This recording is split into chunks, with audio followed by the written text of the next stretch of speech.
Welcome to the What Happens Next YouTube channel. What we're aiming to do with this channel is share content designed to make sure that you're supported through whatever's next in your life. And we'd love to continue to do that. I've got a favour to ask today, and what I'd ask you to do is just subscribe. It costs you nothing, but it really helps us deliver really good quality content on a consistent basis. Thank you, and let's go on to the interview. Hi there, and welcome to this What Happens Next interview. I'm really excited today because I've got on as a guest somebody I've got a lot of time and respect for, somebody who's added insight into my life, and somebody I'm sure is going to share insight into yours through this conversation. I am saying nothing today about his technological expertise, though. I'm sure but some, like, that's what we've got teams for, right, Mark? To fix all that sort of stuff. But yeah, we're saying nothing about that. How are you today? All good, all good. I'm sitting in a client's boardroom and I didn't have my number two alongside me. So to press a button to talk to you was very difficult, Chris. My team would say the same thing, mate. I mean, I'm pretty useless without them. So it's good we've got them. Now, as I said, the What Happens Next format and the interview is helping people navigate change in their lives. Because as you know, we both work with clients who want to make positive change. Typically, the clients you work with are across a wider age range compared to me, who tend to come and speak to me later in life. But the themes are very similar. The themes are, I'm sort of stuck. I want to make sure that I'm move in a positive direction. And what we want to do on What Happens Next is explore change, explore making positive change, and explore how we can help people by potentially thinking in a different way. So I know how much value you're going to add to that conversation, but perhaps some of our audience don't. So tell us a bit about you. Okay. Cheers, Chris. So no pressure there then. You think I'm going to add value. I'll do my best. So I started out life, if you like, as a kid, really into music and really into my rugby. So that's really where I come from. So I come from a musical family, a little bit like the Von Trapp family, I think. My dad is a great guitarist, played all the pubs and clubs in the 60s, you know, all that sort of stuff. I grew up, piano lessons, drums, you name it. So that's where my basis was. School didn't interest me in the slightest. Yeah.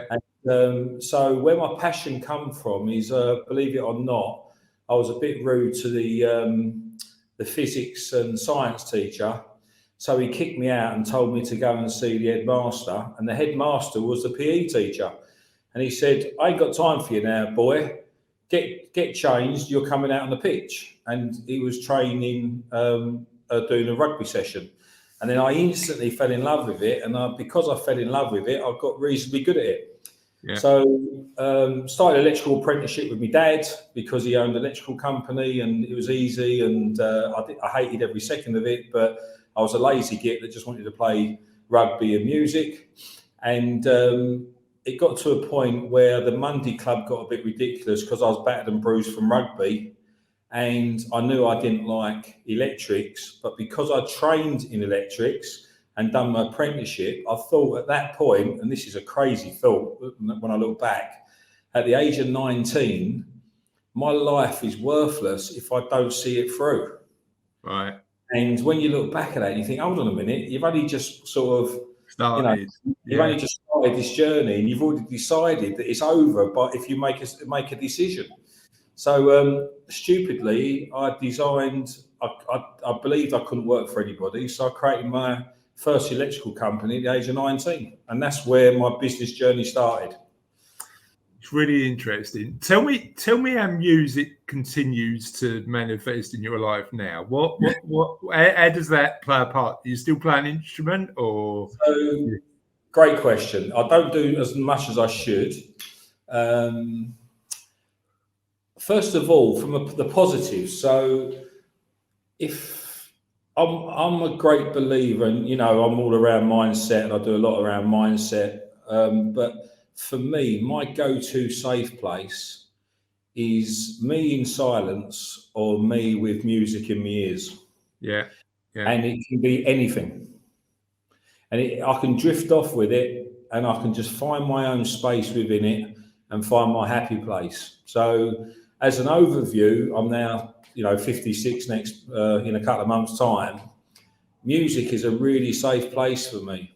mm, If I go back in time, and I can go back now just over 20 years ago, actually, sorry, me starting an electrical business, running around as a subcontractor, working for all sorts of people, not having a clue about business, just being able to deliver electrical services, ended up with me being asked to come back 21 years ago into the family electrical business, becoming a shareholder. And the plan was for me to take it on and my dad to basically retire. Well, 3 months later, after I rejoined the firm, we got knocked for an absolutely shed load of money, and that's going to voluntary liquidation. right. This has got a musical link to it, guys, so just bear with me on this one. But what I found really interesting is spending 7 days in hospital thinking, heart monitors and heart attacks, and, it's all my fault. A 30-year-old business has gone down the swan and it's all down to me. It wasn't, in hindsight, it had nothing to do with me, nothing to do with the firm. It was just that we got knocked for a hell of a lot of money. 3 months in, Lisa said to me, why don't you start doing a bit more around music? And back in the day then, when there was newspapers and stuff, there was the old Melody Maker.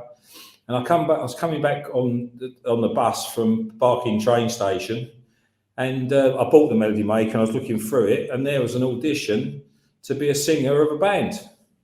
Now, in all the years that I've played in music and drums and all the rest of it, I used to do a bit of backing vocals, and I thought, do you know what? I might go and give it a go. Right. So I auditioned, walked into this village hall in Alsip, which is where I now live, which is weird because I've never been to Alsip before.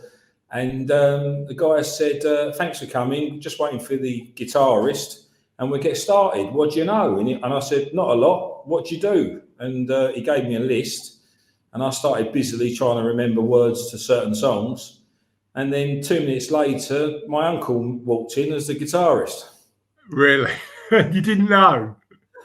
And the rest is history, basically. He said to me, you're a drummer, what are you doing here? And I said, I thought I'd give it a go. And then officially went down the pub for them to have a reminisce to see if I was good enough. And I don't think anybody else auditioned, so I got the job. Fair enough. Do you still play with them now, or how long did you do that I stopped with them just before COVID. So nigh on 17, 18 years. So in a live band, doing between 10 and 50 gigs every year. Yeah, love it. And you're right about music. That element of music, and there's been loads of experiments on the impact of music on our brains, and it lights up part of our brains that nothing else gets to. Do you know what I mean? And it's that power of just sort of being able to create and then like be inspired by or relax to music that I absolutely love. There's a lot in there, Chris. Sorry, there's a load of work being done now with the Alzheimer's Society around how music can assist and help and guide somebody through treatment. Yeah. And one of my very good friends, it literally goes into elderly homes and plays certain types of music to re-engage and get their brains going. It's a phenomenal thing going on.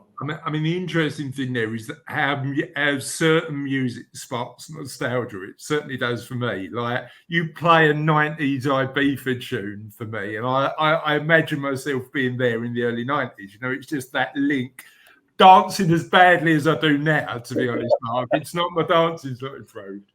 I think the other interesting thing you said at the start was that identity thing, because a lot of the clients that we work with who are thinking about what happens next are successful in what they do. They've built wealth, they've done well, but the struggles sometimes is I'm Chris, I'm this, I'm a managing director, I'm a head of R&D at a big motor company, I'm this.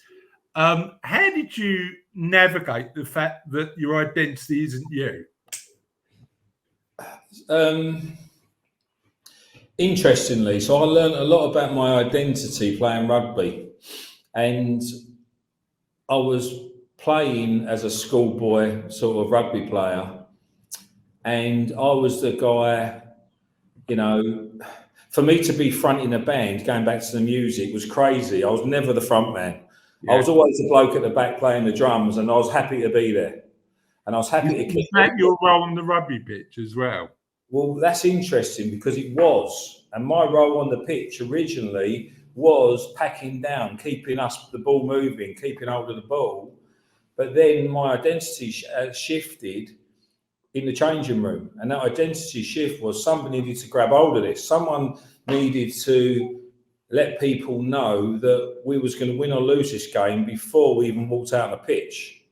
Yeah. So that's where I started to really invest time in understanding who do I need to be? What does my identity? What do I need to work on around my identity to be that person? Yeah, interesting. Yeah. So that was the start of that journey. And to be honest, reflecting on it now is probably me realizing for the first time that has probably helped me in so many different areas of my life. Amazingly. Yeah. It's interesting how physical well-being and sport connects to for me, and I'm not that much of a team sport player, but part of the way that physical well-being fits in to me is to prove to myself what I'm capable of. Yeah. So when I sort of, go out for a run and run a long distance, or go out for a bike ride and do a decent, I was like, I did that, and I've proven to myself that actually that threshold of not thinking that was possible is then breached. So what's next in all aspects of our life? I think it's really interesting. But I suppose the interesting thing about the work side is that you went through that transition, didn't you? You changed from a MD of an electrical business to a business coach and running a coaching business. Talk to me about that transition, and because you've had your own what happens next moment and gone through it. So what did you learn through that journey? Yeah, a couple of times over as well. But so first of all then, so I was that busy fool. I was the guy on that roller coaster of business, working 80, 90 hours a week. And to be honest, someone said, why did you do that? And the honest answer back then is because I didn't know anything different. That was step one. Step one was when you've got a job, and I like to call a job a job, just over broke. We're doing okay, and that's at all different levels, of people's income. Everything is relied upon that job. So on the outside, people saw that I had an electrical business and I had a team of people and loads of stuff going on, and he's doing all right. But I didn't have a business, I had a job. Because if I didn't turn up, nothing happened. Yeah. And if nothing happened, I wasn't able to put a can of beans in the cupboard at the end of the week. So my first identity shift was me actually understanding that, hold on a minute, I haven't got a business. Yes, you have. No, I haven't. Yes, you have. No, I haven't. All of that sort of stuff. So what do I need to do to turn this into a business? Now, as you know, Chris, I work with Action Coach, global organisation, and their version is a commercial, profitable enterprise that works without you. Now, the first time I heard that statement, it was, I love what I do. I'm not going to do this. I'm not going to let someone else do this without me. So it was all about, hold on a minute, for this to be a real business, I've got to be able to choose whether I have to do it or not. Yeah. I should be able to have the freedom of choice so that if I want to do it, I can. But if I also want to go and sit on a park bench for 3 days and just look at the sky, I can also do that. And that's what it comes down to. When we talk to clients about financial independence, it's not about giving up work. It's about freedom of choice. And if you've got the choice and you love what you do and you want to carry on, great. If you don't, you're not forced to, and that's the factor that was important. How long did it take you to get to that realization? How long did you have those two sort of voices? I got invited to a network meeting, which was literally the guy that invited me was the keyboard player in the band and also my printer, Dave. And he said, "Mark, we're organising this networking meeting. Do you want to come along?" I didn't have a clue what he was talking about. And the only reason why I went is because a good mate that I, lived and breathed with, drive up and down the motorways and playing in bands, asked me to be there, that I turned up. Yeah. And I sat next to this guy who said he was a business coach. And I was like, "Oh, right, fair enough." And the only word that stuck in my head was coach, because I've been coached around rugby for many years. Yeah. And the only reason why I joined that networking group is because there was 4 other electrical companies and all 4 said, "Can we join?" So I text Dave under the table while the meeting was going on and said, "Put my name down, I'll do it." Yeah, yeah. So they to kick out, if you like, the competition. So that was the start of me meeting a business coach. And a couple of months in, he said to me, "Do you really know what I do?" I went, "No bloody clue, mate. To me, you're just a miserable South African." And he really, really was. He became one of my best mates, but at the start, it was very difficult communicating. So he sat with me, went through my business from a business perspective, not a job perspective. And for the first time, I thought, if I can work on those areas, I could have some choice back. Yeah. It was nothing about money, Chris, nothing about money whatsoever. And, you know all the different people that I work with, anything from a one-man band sort of hairdresser up to £800 million recruitment company and everything in between. And it was nothing about the money. It was all about choice. It was all about, do you realise that you're working 90 hours a week just because you've designed it that way? Yeah. Like, holy schmoly, really? Yeah. So that identity shift for me to become a business owner, for me to start working on the business and also working on myself, which is all the stuff that I brought from the rugby pitch and yesteryear, that all started to come together. And then over a period of time, my coach helped me get out of my own way. The business started to take off, the right people, right systems, right processes with all the right support. And then I went from 90 hours a week down to 1 hour a week. Yeah.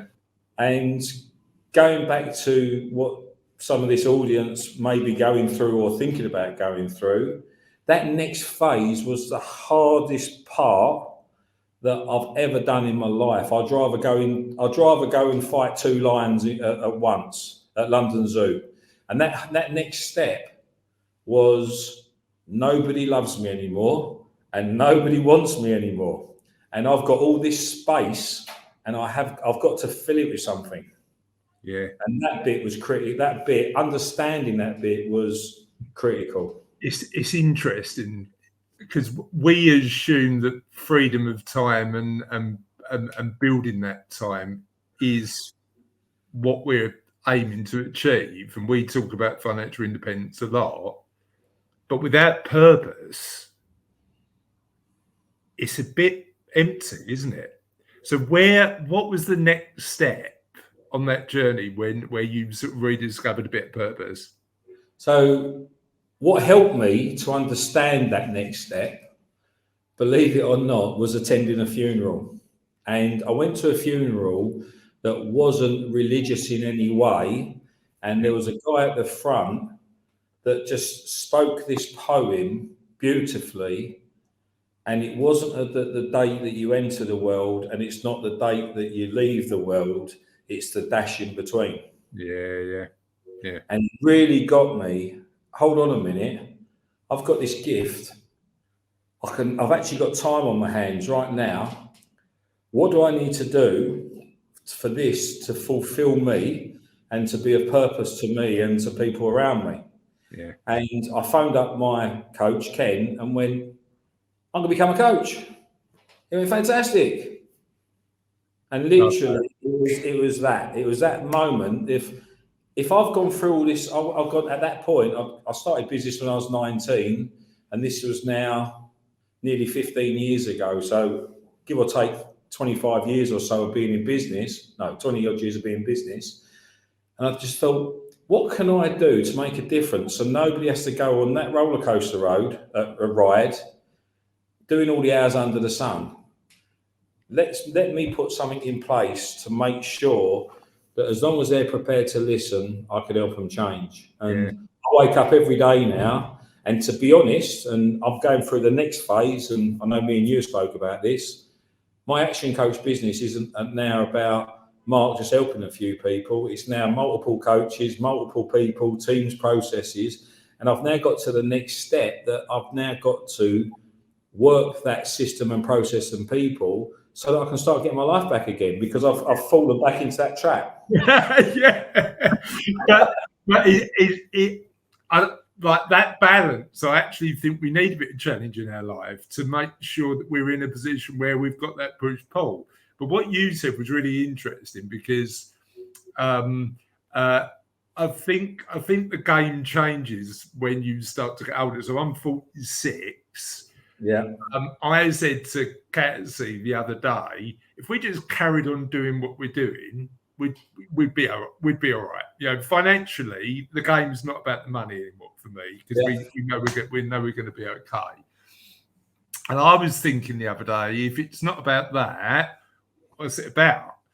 And I think I said to you before, and I don't know if I've told you this bit, but I said to you before, I'm journaling at the minute. I've started to journal every morning and every night and reviewing it and stuff like that, about sort of looking at my own life, my own habits, and seeing how I can improve it. And the question that I put in my journal in the morning is, what positive impact are you going to have today? And that question for me is replaced. You know, we've got business goals, we want to grow it, but that's more about the positive impact. But what happens next is about adding value. And look, it will result in commercial wins, because I believe that if you do good stuff to the world, it all comes back to you. But the positive impact is the values driver for me. You know, how are we doing good? It's really important. And it is to you as well, right? It really is. And also it's how you dress that up as well. So that works for you, Chris. So Brad Sugar's the guy that created all the action coach stuff 30 odd years ago.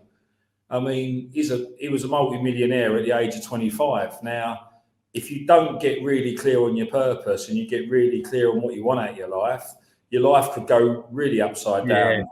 25 years old and, you know, multi-millionaire. I've got a few clients in that position right now. And I spend more time just helping and if you like, holding them back to really think about why are they here, you know? But one question that Brad always asks himself every day, and I've heard him being asked this question so many times, Brad, what keeps you going every day? He said, I get up every morning, I go through my rituals, I walk into the bathroom, I look in the mirror, and on my mirror it says, is this as good as it gets? And he always says, no, what am I going to do differently today then to make it better? And that comes from a place of, we're talking about change today, and we see it as a formula and as coaches, and the formula is dissatisfaction times vision in brackets plus first steps has got to be greater than any resistance. Now, some people stay just in front of being dissatisfied, which gives them the energy to keep going, and some people are visionaries. So if you're self-visionary targets and goals and purpose, but you're someone that just works away from being dissatisfied, it's never going to work for you, and vice versa. So finding the right steps for you to move forward is the critical path. Yeah, I love that. So we're talking about a business that works without you. Okay. What does that mean in practice? If we've got somebody, funny enough, I had a client of mine who came in to see me yesterday who not for me to say, but I'd suggest to him that he's thinking about selling his business, but it's too reliant on him. How does he work out whether he's got a job or a business that works without him, and what are the steps from one to the other? Okay, so without getting into too much detail, and I'll gladly, for any listener, if they want a sort of get together over a coffee and a full detail on their business, I'll be more than happy to do all that for free. But outside of that, the way I visualize it and I share it with people when they're thinking about the concept is, if you can imagine that you're sitting in a car and you're looking at your windscreen. Now, this car isn't no normal car. It's your vehicle of success. It's the vehicle that's going to give you everything that you want in your life financially. And the reason why you're in it is because this is a vehicle that you've created. Now, like every vehicle, there's a big windscreen, and there's a reason why there's a big windscreen. And that's because you should be looking out of it on a regular basis and see where you're going. And, you know, the failure rate in business is so bad because most people don't take time to sit in the driver's seat and go, where am I going? Because they're just working and working. So step one is, where are we going? What does it look like? End in mind thinking, Stephen Covey stuff. Next step, sit in that seat, even if it's for half an hour a week, and look in the rearview mirror and say, what have I learned? What stuff have I failed? What stuff can I bring with me so I don't go and do it all again? The amount of clients that literally walk into the same brick wall every year.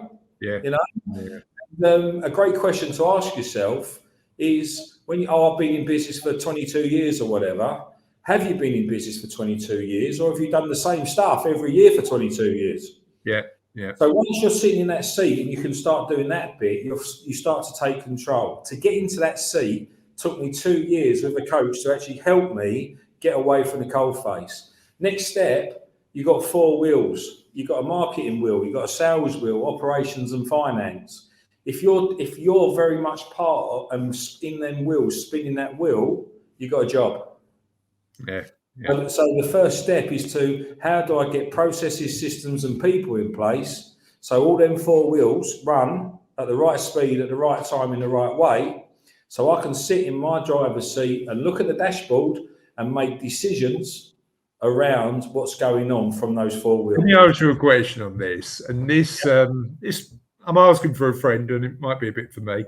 How do you get rid of the bits you love, or should you?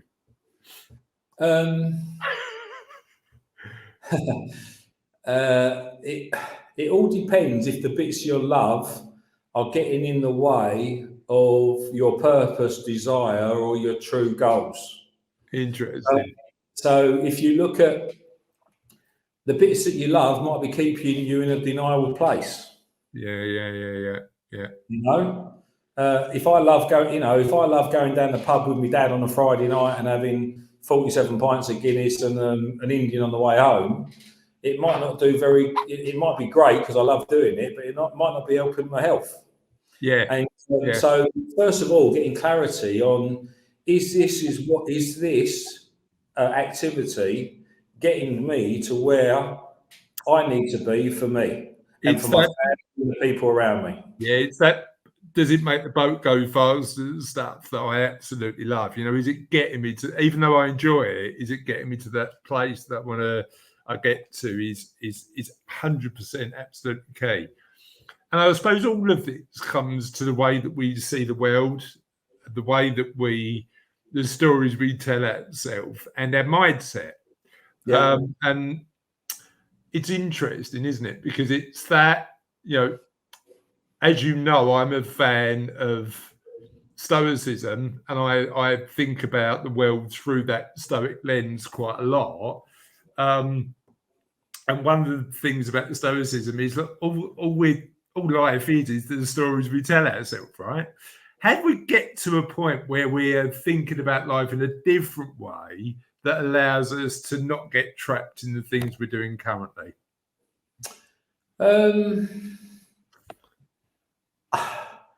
I've just come from a coaching session with a client, and they've just gone through 2 years of, the only way I can explain it is complete hell.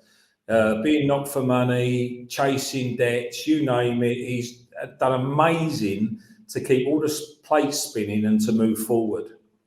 And the conversation we're having today, which is great, because he's managed to work his way through that, the next phase is profit, getting back on his feet, going in the right direction. And we've set a profit goal. And the profit goal means he's got to do all sorts of stuff. But to do all that sort of stuff, he's got to be a different person. He's had a survival mindset for two years-ish, okay? If you take a survival mindset into a growth place, all you're going to do is turn it into a survival place. Yeah. And the results will only be a survival result. Yeah. So it's how we then switch that mindset from survival, in this instance, from survival mindset to growth mindset. Comes back to what we say. Who do we need to be? You know, Jim Rohn always said, well, in my version of Jim Rohn, is there's 9 billion people out there. You can go and work on every one of them if you want, or you can just work on yourself. The choice is yours. Yeah.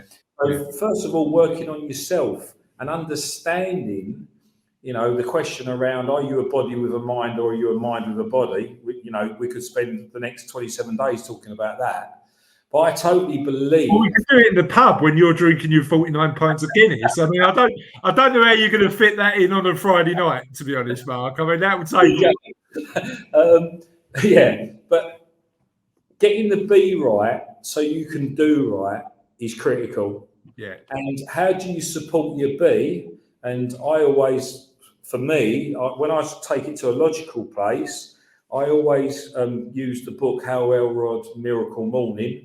Where the word savors, you know, what's going on in silence, affirmations, what you're telling yourself, the visualization, the verbalization, exercise, nutrition, water, sleep, the learning, the reading, the understanding and the scribing is a really good place if you to start building that into your day of you identifying who you are right now and then looking at yourself and having the time to look at yourself to start working out on who you need to be. Yeah. Curious. So when you were at that point where the electrical business was done, you were down to like an hour a week. Yeah. Where was your head then? Was it in thrive or survive? And what were you thinking in terms of? I think I had a 30-second moment of wow. And I pinched myself. How the hell did this happen? Do I deserve it? And then that process went straight from deserve it to self-sabotage. Yeah. Straight away went literally 30 seconds of fame, self-sabotage. Yeah. And the self-sabotage then every second of every moment of every day started beating the crap out of me. Yeah. And funny enough, when I've done the whole journey with Action Coach, once I started to, you know, my coach said to me, "You're going to be a great coach, but you need to be a world-class coach, not just a great coach. What does a world-class coach look like? What does a world-class?" And he constantly, you know, battered me to death with that, building my affirmations and getting my silence around, you know, driving to become a world-class coach. So I started telling myself I'm a world-class coach. Now, once I started to make a difference, and we get tracked on all sorts of information in Action Coach to make sure we're doing a good job, once I started to get above the crowd a little bit, everybody started going, "Oh, he's a good bloke. Let's go have a chat with him." Yeah. Guess what happened again? Self-sabotage. I don't deserve to be here. Yeah. And then working on that self-sabotage for the last 10 years, and, you know, I've been very open about this. I've managed to sort my finances out. I've managed to sort my mindset out around business and logic and emotions. The one bit that I have let get away with myself is my own health. And my own health, I'm sitting 5 stone overweight as we speak today. And it's, if you like, it's the last part of the jigsaw puzzle that really needs to be worked on. But it's my go-to place when that last sort of doubt or the self-sabotage kicks in, and it's a lot easier to eat a donut, a Mars bar, than it is to go for a run or whatever, you know? But I think the first step is being aware of it, isn't it? And saying like not pretending it doesn't exist. And I think the interesting thing, and I'd be curious about your perspective on this, is it's all like it's a lifelong journey, that journey of growth and development, and we never ever stop making sure that we're continuing to work on ourselves and work. And I mean, you can choose not to. Clearly, you know, that's a choice as well. But interestingly, my experience is, you know, getting help is often the key, isn't it? And it's why we're sort of loving speaking to loads of experts on what happens next, because just because you're good at one thing doesn't mean you're good at everything, and getting the right support in particular areas is fundamentally important. It's really interesting. We interviewed somebody about physical well-being for What Happens Next, and his thing was a go after a goal, because I'm very much like, I'll train for something physically and then I'll still carry on training, but not as well. And he said, right, what's the next bit? So like just doing a goal and then a goal, and I quite like that. Sorry, if I can just add to that, Chris. So that piece of advice, and because you're quite a visionary and your job is all about making sure that everyone's okay 5, 10, 15 years from now, so you're the ideal person to do what you do, you know.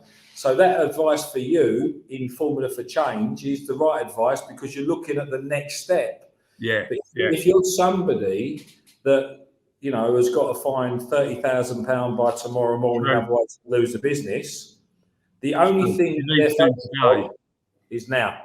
And there is an argument to say that happiness is today. Yes. So being too forward thinking means that you don't appreciate what you've got.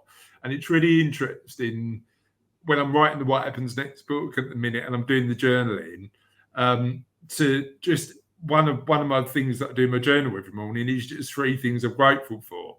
And I know I'm lucky every day, but just writing those 3 things down certainly helps, and helps me move forward. So we talked about change today. You've worked with a lot of people who are going through certain change in their lives and their businesses, as have I. What are your top 3 tips for managing change? I think one comes from Richard Branson. A lot of people see Branson as a massive visionary type guy, and having an audience with Richard Branson, and his number 1 top tip, he calls it the 70-20-10 rule. And he said, when I ask people this question, where do you think I spend 70% of my time? Is it in the now? Is it in the past? Or is it in the future? Everybody I talk to says you spend your time in the future thinking where we're going. And he said, the reality for me to be a forward-thinking future person is I've learned at an early age to spend 70% of my time being present. Yeah. He said, and that for me was the number 1 learning, because I come from a place where I was in a survival mindset, working all those hours, 90 hours a week. And there's no exaggeration there, guys. I was working 90 hours a week. I worked every day, without fail. But the realization that I wasn't being present, I was always saying to anybody around me, you know, the old only fools and horses, this time next year, Rodney, we're going to be millionaires. But next year was never going to come. Yeah. So getting the 70-20-10 rule, and if you're a visionary person, 70% of your time, 20% of your time goes to the future, 10% of your time goes to the past, so you don't have to keep relearning. And if you're someone who's working away from dissatisfaction, 20% focus on the past, 10% on the future, 10% on the now. So that's probably one key learning about being present. And I think the other one key one is the old James Clear Atomic Habits stuff, is identifying that you are the problem in your life and you're also the solution, and how you feel it, how you feel the time is down to you. Yeah. And learning to build those habits that suit you, suit your passions and everything else to move forward. And the last thing I would say is the only failure in life is a failure to participate. So are you participating in your life? And that's a key one, participation in your own life.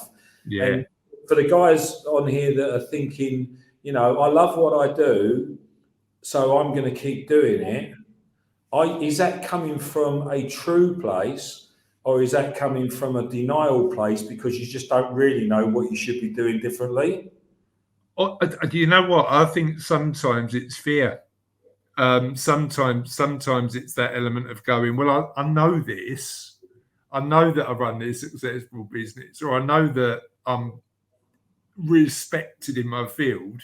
If I step outside of that, even though I think fear and frustration are those two emotions often, and it's that element where we're frustrated about where we are, but it's comfortable, and that fear is like, well, I know this is a bit of a pain, but that's unknown.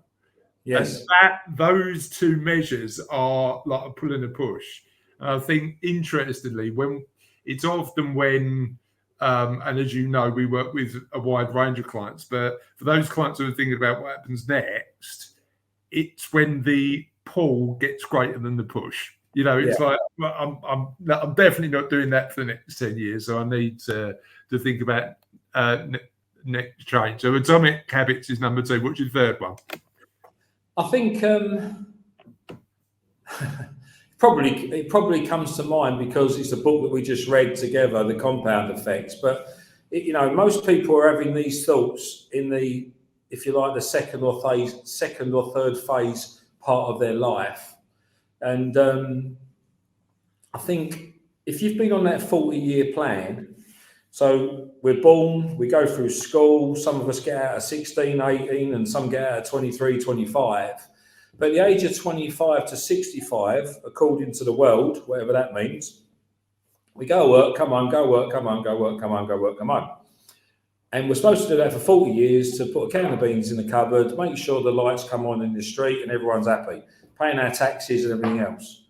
Now, from a business owner's perspective, we should be focused on a 2 to 5 year plan, because if we work on the right stuff in a compound way over a 2 to 5 years, you'll be in a place of complete freedom of choice. Yeah. Now, if we're sitting there at 35, 38, 42, 48, 52, 65 years old, whatever our ages are, is our thought process because we've been on that hamster wheel every day. So that's it. Because we are a creature of habit, going back to the Atomic Habits stuff. So I would, and I think you know what I'm going to say next, one of the biggest books that had a massive change in my life, and I've read it every year since, is 7 Strategies for Wealth and Happiness, Jim Rohn. And it asks you 6 key questions in there. And if you can answer them honestly and look in the mirror and agree with yourself, it will shift your identity. It will shift and help you year on year understand why you're on the planet. And it's nothing to do with that 40-year plan and the decisions that you made yesteryear. So them 3 key areas, I mean, there's probably 3 books in there that I've just shared, but I would say from the Branson point of view, be present and always participate in your life and others. The amount of people that say to me, I always have dinner with my kids every night. I said, yeah, but do you? Or are you doing this? Yeah. That sort of stuff. So 70% time present. Atomic Habits, getting really clear on filling the right spaces in the right way to do the right stuff. And if I was going to use the Jim Rohn book, 7 Strategies, getting really clear on asking yourself the right questions so that you know that you're not blaming, I'm going to do this forever because this is all I know, or I want to be an expert and I want people to love me, or you're just in denial because you just don't know what else to do. So stretch your imagination and your mind and educate yourself in a different way so that you can ask yourself those difficult questions, or go and get a coach and get them to do the same, just to make sure that when you get to the end of your day, there's people not standing around the hole looking at the stone and it says Marc Eccles, the Nearly Man. Yeah. That doesn't interest me at all. So that's why I constantly fight for my clients and fight for what I do. I don't know if I've answered the question. I think that's really interesting. Loads of great books, and we'll make sure we put those in the show notes and the videos and stuff like that, so everybody can get links to what they need to.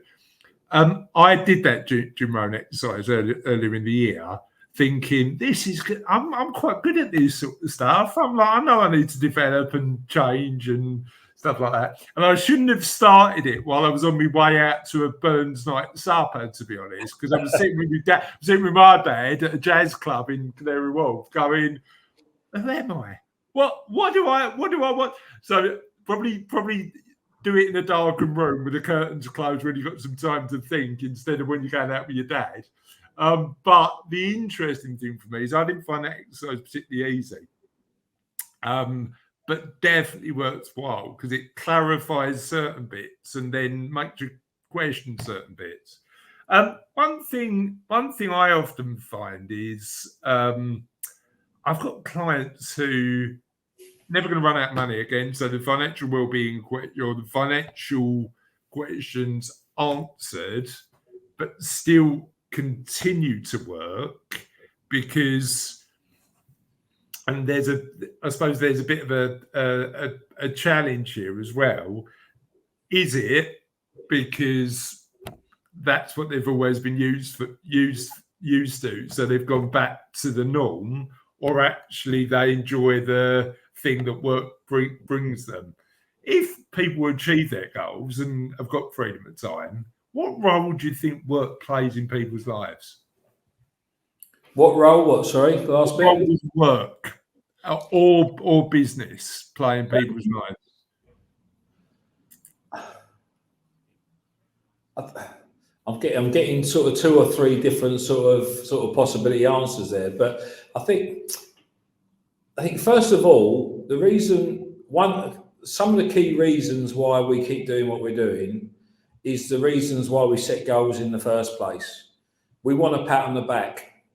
We want that fulfillment, that achievement. A bit of ego, whatever it might be. And if we've worked our socks off throughout a period of our time and we're now in that position, we may be using that stuff to keep us there. Yeah. So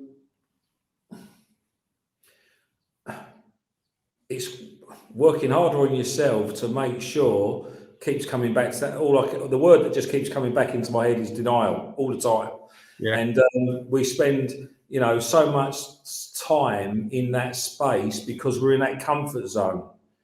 And being human should be uncomfortable. If we go back to caveman days, and the wife says you've got to go and bash another dinosaur over the head, you're not looking forward to that because you're that big and the dinosaur's that big. Yeah. But you do know if you bash it over the head and you can eat for the next 3 months, you're going to do your job. And I think we get to a stage when we get that success and we get the finances behind us and blah, blah, blah, that we don't have to bash any more dinosaurs. So I'm just going to stay in a little comfort bubble and get a pat on the back, and people say he's really good at what he does and all that sort of stuff. And I'm okay. But okay, you've heard the saying, life's like a tree, you're either growing or you're dying. Okay isn't okay. Yeah. It's that continued growth, isn't it? So work might play a part in that, right? If we're going back to what we've always done, that it's whether you're doing it through comfort or doing that through an attitude of growth. So I think that's really interesting. Sorry, Chris, I just had one more thing there. So if you look at the coaching side of my life, I started off with being a coach, asked my daughter to come in and support me and help me.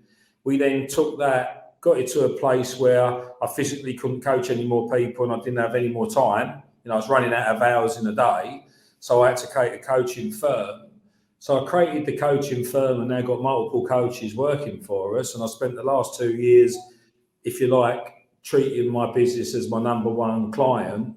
And so I'm going to get to the stage by December this year where I've got a choice to make, and that choice could be I could walk away if I wanted to completely. Yeah. Now, going back to your question, what's stopping me from walking away? And the first thing that comes into my mind is my clients. That's the number one thing why I will always be a coach to the day I die, because my purpose goes back to that again. My purpose is I promised my coach that I'm going to do this and I'm going to do it. And I've got clients that should be paying me 10 times more than they do. And I've got other clients that, in other all sorts of shapes and sizes. I'd always be their client. I'd always be their coach for life. And that doesn't come with a pound sign in front or after it. That just comes as, that's me, that's what I do. And I'm really lucky, labouring under correct knowledge, to be able to create a business that can allow me to do that. And this January, when I go through my goals with the Jim Rohn book, is going to be a really interesting one of how it all starts to shift, because it will just be about making sure that my clients are all right, knowing that my coaching business is now starting to help hundreds and hundreds of people all over the place without me. There's a reason that when we were thinking about the What Happens Next model, purpose and values sit square in the middle. And the reason being is because if we're not clear about what our life's about and what we want to achieve, we've got clients with loads of money, but directionless. It's the same as what you said earlier on about the 25-year-old with loads of money, but just doesn't know what the next step is. It goes back to knowing who you are and knowing the impact you want to make on the world. And they're difficult questions, and a lot of people choose not to answer them. But I think in periods of reflection and change, it's a really important question to ask, and certainly one that I try and sometimes fail, but sometimes succeed to do with my life on a regular basis. You just said there, mate, it's acceptance that progress is always far more important than perfection. Yeah. One of the books that I love is called Design Your Life by Bill Burnett, and he talks about the importance of and he effectively is like a design guy. He's like an engineer, and he says there's design thinking can really be applied to our lives. And one of the things that engineers do really well is they experiment. They try little stuff and go, oh, that didn't work, or I didn't enjoy that. I'm not doing that anymore, but here's the bits that do. And that getting over ourselves in terms of doing those little experiments and seeing what works and what doesn't, I think is key. One of the things that I know that I'm really lucky to do, and I hope you see this too, is learn from clients, right? Like, I get the chance to sit down with people who are like in different aspects of their lives and go, I'm curious about that. Tell me a bit more about that. So I can learn. You know what I learned yesterday from a client? I learned that the insurance that I paid when I went to Romania recently, I didn't need to pay, because apparently there's this thing called UK excess that you can buy in the UK for like £2, and it cost me €100 when I went away. So it can be really practical stuff, but it also can be like life-changing stuff and different perspectives that allow me to think differently. What have you learned from clients over the past few years that have impacted your life? So the step before that, the biggest learning around that subject is being vulnerable in your life. Yeah. So when I was one of the global training coaches up until a couple of years ago, and people were, they've done all this most successful stuff and they've achieved loads of stuff with their life, and they now want to become a coach to give it back, and be part of something different and all the stuff we've just spoken about. And when they ask me and say, what's one key bit of advice, I generally always come to that: be vulnerable. Don't be the expert in your room. And then, hold on a minute, I've become a coach because I've learned all this stuff for 40 years. I want to share it with someone else. Just be vulnerable. Yeah. And the more vulnerable that we can be, the more honest we can be with ourselves, the more honest we can be with our communication, with the people the other side of the table. And by being vulnerable, people naturally want to help. Yeah. It makes them feel good. So you taught me that by me reading your book, The Kindness Project, and naturally, we look at all this crap on the TV, and it's everyone's killing and stabbing each other and blowing everybody up, and the world is a real horrible place. No, it's not. It's not. It really isn't. And I'm lucky. I've got I don't know how many 70 something or different types of clients. And I'm very lucky that as long as I turn up in the right way, and I'm a great believer of how to win friends and influence people, make them feel important, safe and happy. By doing that and being vulnerable, I'm always learning. And life learning, is real learning. And I struggle, I run a book club, as you know, and you come along to it. But one of my key struggles is when I come out, I hated school. There wasn't one, apart from playing rugby, there wasn't one thing at school I liked, not at all. And so for me to reignite myself with learning, true learning, the best way that I learn is by listening to people like you, Chris. Well, that's not true, is it? That's because it is true. It really is true. And guys, just for people that are on here that perhaps aren't clients of Chris's, but I know I made a joke of it last week, but Chris gave me some phenomenal advice. He didn't even realise it about 18 months ago. And then I come back after doing what he suggested, and I feel an absolute privilege now that I'm allowed to become a client. So I'm going to become a client of Chris's soon. Well, yeah.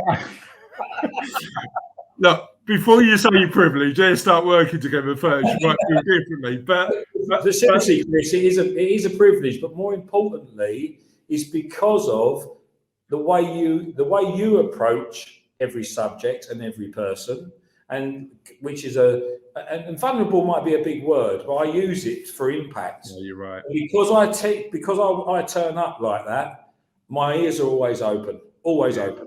Yeah, you're right. And one of my big things, one of my big philosophies is we need to be a bit kinder to ourselves in that regard and admit that we all make mistakes. Let's celebrate making mistakes. Let's not do it on purpose, but let's celebrate making mistakes and try to learn from them.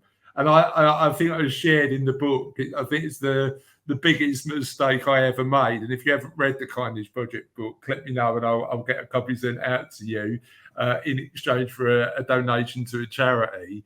Is I booked for me and my dad. I booked a hotel in the completely wrong country, and it's if somebody like me who like luckily is trusted with looking after people's life savings could do that. We could all make mistakes as long as we learn from it. I think. Mark, it's been an absolute pleasure, mate. Loads of insight today. Really enjoyed it. If people want to find out a bit more about you, where can they do that? So for me, obviously the LinkedIn and all the different platforms, Action Coach Central is our website. We don't bite. I built a whole business on giving people value, and my philosophy, if I give enough people value, I get everything back in return. So there's nothing apart from a nice cup of coffee and a decent set of ears. I don't know a bit rugby-fied, but a decent set. And a biscuit, potentially. I don't know. I don't know if you've got any biscuits or I'm sure I have. But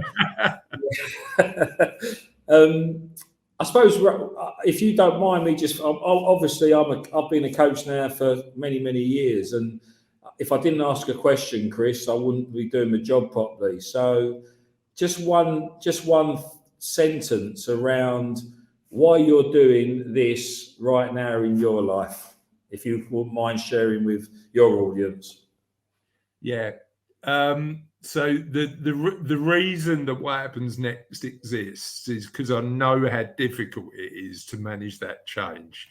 As I say, we are lucky enough to work with people who have accumulated wealth through hard work in their life, and we help them make sure that money is protected and looked after. But it's not enough to live a life full of happiness and well-being. The money solves a problem, but actually looking at life in a bit more of a holistic way is the way that what we want to explore and What Happens Next. And the interesting thing for me, Mark, is my purpose and values is do well, do good.